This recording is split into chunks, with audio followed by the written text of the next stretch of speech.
Assalamu aleykum, Allah'ın sүйгөн kulların hakikatты жеткирген акындын экен ырлары болсо экен деп айтканым көңүлдөргө миңдары угуп жүргөн жандар бар, укпай балким калган бар. Бир хадистин айтайын чындап кулак салгандар.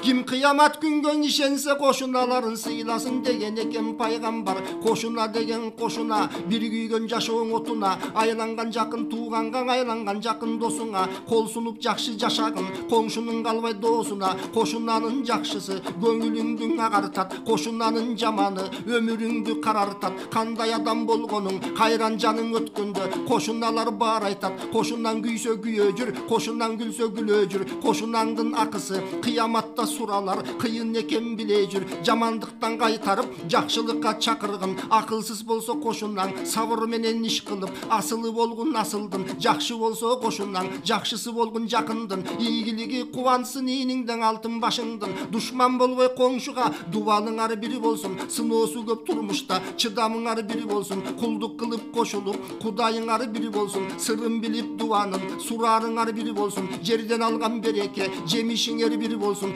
Жеңилбестен ылайым жеңишиңер бири болсун. Бергенде кудай сүйүнтүп, барганда жайга төбөлүк бейишиңер бири болсун. Жакшылар жашайтар качан көңүлгө тикен ыргытпай, байкабай катуу сүйлөсө анысын көрөт кылмыштай. Кара түн түссө коңшуга жарыгын чачып жылмайып, жанып чыгат жылдыздай. Кошуналары коңшулар түбөлүк бирге болчулар. Кокуйлап калсаң эң алгач кошунан гана кол сунар. Ынтымакты бекемдеп бир жакадан баш чыгар, бир жеңден бирге кол чыгар. Коңшулар мыкты болгон соң береке толот көчөгө, көчөгө бакыт келген соң айланаң аймак баарысы нурданып турат. Өз эле чыныгың анык кошуна бир туугандай сыйлашып, бир туугандай сырдашып жакын болот дечү эле. Мергенчилер иргели уудан кайтып келчү экен, шыралгасын эң алгач коңшуларга бериши экен. Көрсө кошуналарга Кыргыздын сыйын урматы түгөнбөгөн кенч экен. Азыркы биздин заманда айтарым бардык адамга: суу талашып тебишпе, жер талашып сөгүшпө, болору болбос дүйүн үчүн көңүлдөрдү кейитпе. Тирүүлүк деген эң кыска, байкатпай келип бир күнү жаныңдын калат периште. Жакшылык болсун тапканың, жакшы сөз болсун айтканың. Аллахым кошуналардын ачык кылсын асманын. Ак калпак улууң элиме, ак тилегим таптайын. Кыргыздын ар бир коңшусун кырсыктан кудай сактагын.